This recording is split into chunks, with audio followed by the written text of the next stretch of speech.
And I'm here with Stephen from Porcupine Tree. Hello. How are you today? Well, as you know, I've been a bit sick, but I'm a professional, so I'm here anyway. He's been a trooper, he's been here for quite a while doing some interviews. Yeah. So it's been quite a while since you guys have done anything in the UK. If memory serves, you played the Indigo here in London last year, but then the last full tour before then was what, November 2007? Something like that, yeah. So fill us in on what you've been up to between then and now. Well, the last album, Fear of Blank Planet, the tour cycle officially ended just before Christmas 2007. At which point we all decided to have a break from each other, and so I made a solo record, and the other guys all made their solo records too. And we only really got together in October last year for another brief tour because we felt like we wanted to document the Fear of Blank Planet album sort of show before we moved on. So we did like a run of 3 or 4 weeks of shows, really just to get that on film, and that is on film now. I haven't managed to find a time to mix it yet, but at some point there will be a DVD of that. So kind of representing the Fear of Blank Planet album cycle. And then immediately after that we started writing and working on this new record. So between the end of that tour and this tour, it was solo projects and then back to the grind. So tell us about the writing of the record, sort of what's your writing process then? Well, usually what happens with Porcupine Tree is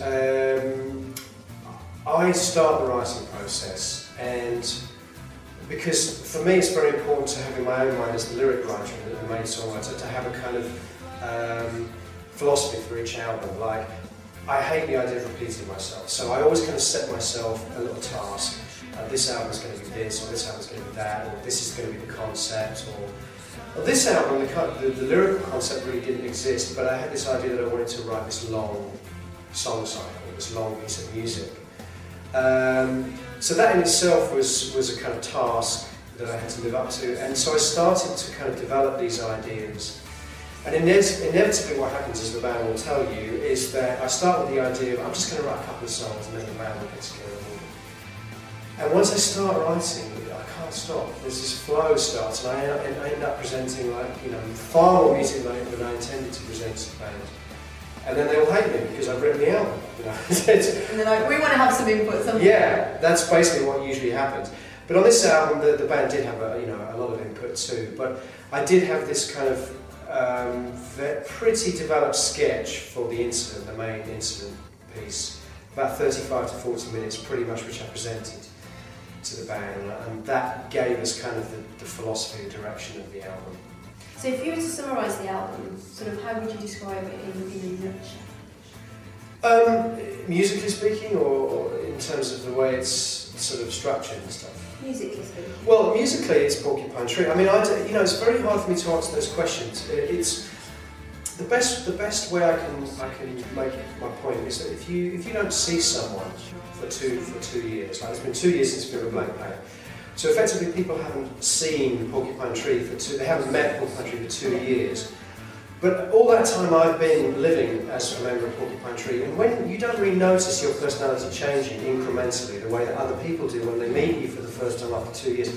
So I'm actually waiting for the fans to tell me how the music's changed and what the direction is, because I can't see it. I'm too close to it. Yeah. But I'm already getting a feeling from people. They feel this album is very different. It's perhaps got a slightly more classic rock sound, less of the kind of metal sound.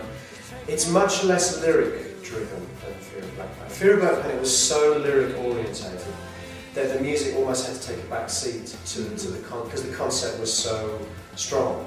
This time I don't have a strong lyrical concept, so I think musically it's a bit more open, it's a bit more vibrant, a bit more fresh musically.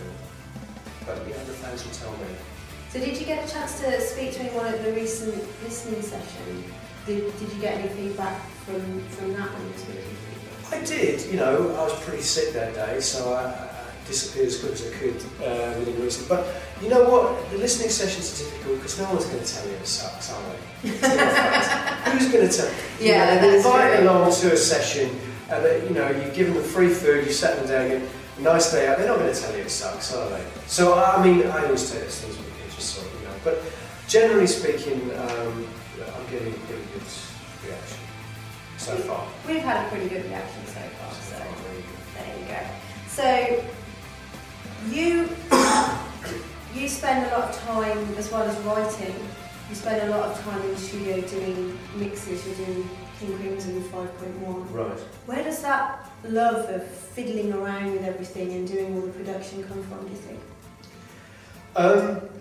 It's a good question. I think that the thing for me is that when I originally sort of fell in love with music, as like a 10-year-old kid or however old I was when I really started to become obsessed with music, I didn't fall in love with the idea of being a musician, and I didn't fall in love with the idea of necessarily going out and touring the world and having groupies and all this stuff. What I fell in love with was the idea, the romance of making a record, of holding a record in my hand and saying, I made this. And I'm still very obsessive. I'm a big collector of records, and I think that's partly something that has had a kind of effect on you know, the way I think about what I want to do with my life. And what I love is just being in the studio, kind of painting, you know, painting with sound. That's a very pretentious way of putting it, but that's the way I think of it. You know, I still love the idea of producing records, mixing records, and in a way, excuse me, in a way, mixing and producing is the best way of all, because there's no pressure on you as the performer, as the writer, as the kind of, you know, the frontman, if you like. You're just there to make the record sound as good as it possibly can. And so I really enjoy that process, and I don't get as much time as I would like to do that. But I can definitely see one day down the road, you know, 10 years from now, just retiring from the road and retiring from making my own records and just helping other people to make their records, because I love it. That's why I've always loved doing it, painting with sound. But until then, you're going to put all the pressure on yourself to write everything, perform and produce. Yeah, because I love that too. You know? I'm not saying I don't love that too. I do love that, you know, and at the end of the day, the satisfaction will be there. At the end of my career, I'll be able to look back at this body of work I've created. And, you know, but the other thing, of course, is that fighting against this tendency I have to help other people make their own records.